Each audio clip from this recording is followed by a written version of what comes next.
Faith, technology, and morality collide in a world where the line between the sacred and the digital is blurred. As one priest navigates an unsettling new reality, the weight of his choices could change everything. This is From the Pulpit to the Paycheck. Welcome to the third episode of a special series from Code and Consciousness.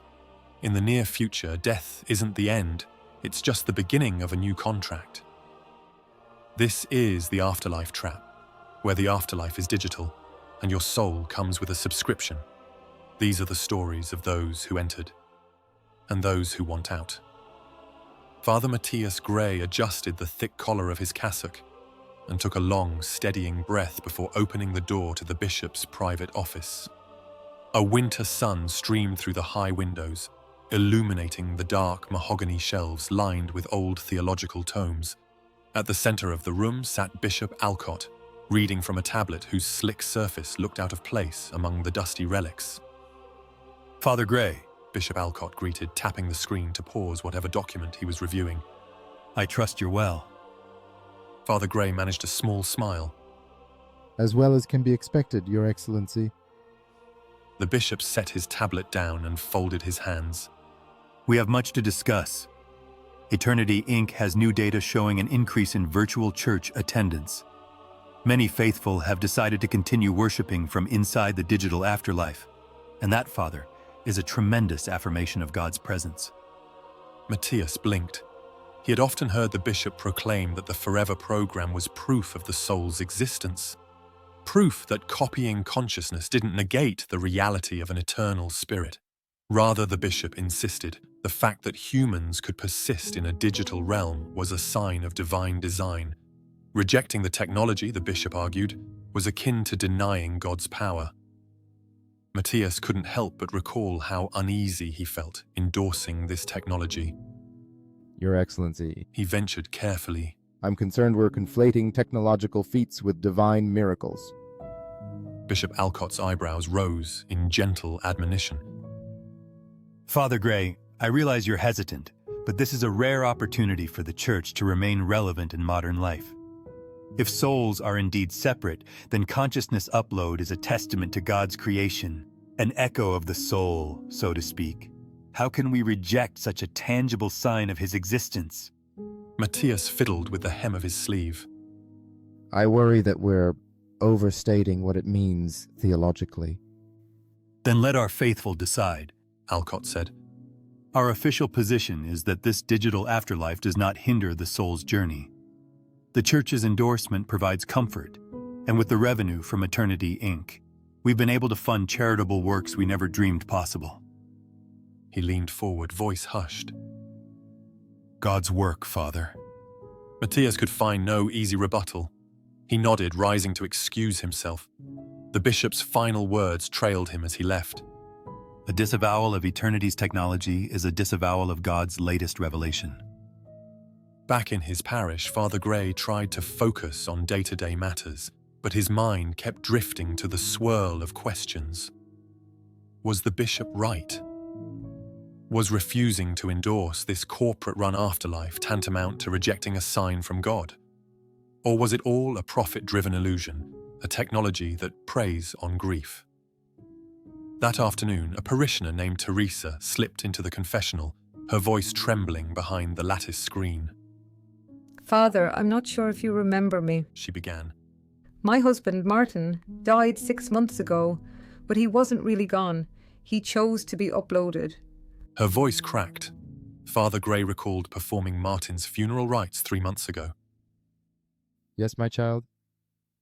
I keep going to the visitation center, Teresa continued. slipping on the VR headset so I can see him in that digital world. I still love my husband, but I can't afford all these subscription fees. Am I failing him as a wife because I can't provide for him now? What is my duty to him? My credit cards are maxed. Her voice wavered. It's the same kind of guilt I felt when choosing his casket. Like if I don't get the best one, I'm failing him. But now it's so much money and it never ends and I'm drowning, Father. Matthias inhaled slowly. He remembered officiating Martin and Teresa's wedding. They had been so full of promise. Church doctrine says marriage vows last till death do us part, he said gently. If Martin's body has died, you're no longer bound, though I realize that feels hollow if his consciousness remains in this digital realm. A shaky breath echoed through the screen. But what if he's alive in that place? Doesn't that mean I'm still his wife? Or do I have to accept that he's truly gone? She hesitated, then added, I liked being a wife, Father. It gave me purpose. And I feel I've lost that, along with him. I feel like I'm letting him down. Matthias closed his eyes, imagining Teresa's anguish. Teresa, you must do what brings you peace. The Church, per the bishop's guidance, acknowledges that digital existence doesn't negate Martin's spiritual death. He has passed on, even if his consciousness data continues elsewhere. He heard a soft sob. Yet I understand how that might add to your grief. A pause. Thank you, Father. She whispered. I just wish I knew if God still recognizes our marriage. Matthias's heart twisted. God recognizes your love. He said gently. He knows the bonds we cherish. But that vow is no longer binding. You're free. He hated the words as they left his mouth, imagining how they might sound to Teresa, a dismissal of a central part of her identity. Her tearful silence spoke volumes. She left the confessional soon after, and Matthias stayed behind, head bowed, a profound sadness tugging at his spirit. Late that evening, Father Gray roamed the aisles of the church, each footstep echoing in the stillness. Moonlight filtered through the stained glass windows. He paused before a statue of the Virgin Mary, tracing the contours of her serene gaze. Would Mary have endorsed a technology that preserved consciousness? Or would she have insisted on the mystery of true death and resurrection? The bishop had insisted that digital afterlife was a visible proof of God, but what proof was it truly? If Teresa's grief was any indication, the lines between life and death were more muddled than ever. He remembered the bishop's voice. A disavowal of eternity's technology is a disavowal of God's latest revelation. Matthias glanced at the statue's gentle features, searching for a hint of affirmation. But only silence surrounded him. The following morning, Ava Moreno herself arrived to discuss a new donation. She swept into Father Gray's modest office with polished grace, handing him a folder of documents. Eternity Inc. is grateful for the Church's ongoing support, she said cheerily. We've seen a spike in membership from your parish alone. Many families find comfort in knowing they can keep loved ones alive in some way. He nodded stiffly. It's a complex matter. Ava's eyes glimmered with professional confidence. I've heard the bishop's stance that this technology is proof of God's design. Truly remarkable. If a single endorsement from the Church can reassure thousands, think of how many more souls will choose our path. And with each new account, we're able to provide further donations to support your social programs. Father Gray forced a weary smile. Yes, our soup kitchen has expanded significantly thanks to your funds. He set the folder aside. But do you ever worry about the moral ramifications of these families living in uncertainty? Or how easily we equate consciousness data with a living person? Ava's practiced smile faltered just a fraction. We provide peace of mind, Father. If you have theological questions, well, that's above my pay grade. She quipped lightly. But I do know our approach aligns well with your bishop's teachings, and your parishioners seem satisfied. Matthias thought about Teresa, about how unsatisfied she was, torn between love and a vow that ended in death, yet continued to haunt her. Not all of them, he murmured. Ava shrugged. Well, you can't please everyone, but we're doing good work here, right? She tapped the folder. This is a check for your parish. It can fund new pews, repairs. Think of the good you can do. He nodded slowly, feeling that familiar press of guilt. After Ava left, he didn't bother opening the folder.